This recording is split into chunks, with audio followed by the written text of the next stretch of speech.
Кыргызстан – красивейшая страна с приятными людьми. Низкорослость – глобальная проблема, которая существует и в Кыргызстане.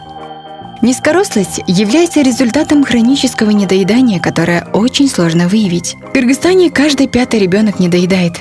И это происходит как в семьях с низким, так и с высоким достатком в каждом уголке нашей страны. Низкорослость препятствует нормальному росту и развитию ребенка. Ребенок не может реализовать в полной мере свой физический и умственный потенциал. Приятная новость состоит в том, что мы можем предотвратить низкорослость путем простых своевременных решений. Министерство здравоохранения использует подход «Окно возможностей в 1000 дней для поддержки семей в заботе о женщинах и детях в самый важный период их жизни». 1000 дней подразумевает период с момента наступления беременности до родов, от рождения до достижения ребенка 2 лет.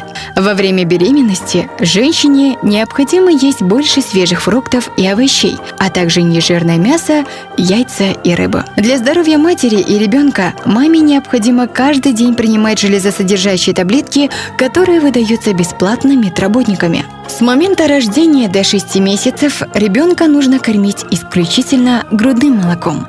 Исключительно грудное вскармливание означает, что кроме грудного молока ребенку ничего нельзя больше давать, даже воды. С 6 месяцев продолжайте грудное вскармливание и вводите прикорм.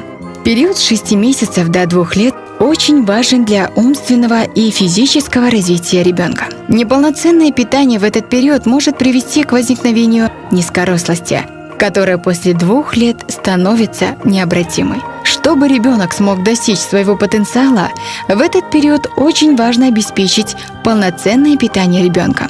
Очень важно давать ребенку в течение дня достаточный объем пищи. Кормите ребенка часто и малыми порциями.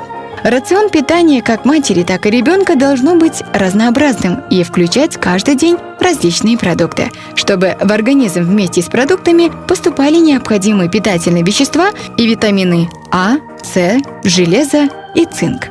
Это способствует физическому и умственному развитию ребенка. Исключите из рациона детей вредные продукты и ограничьте потребление соленой, жирной и сладкой пищи. Питаться правильно не означает есть много. Правильное питание означает сбалансированный рацион. 1000 дней – очень важный период для физического и умственного развития ребенка. Неправильное питание в течение 1000 дней может привести к необратимым последствиям на всю жизнь.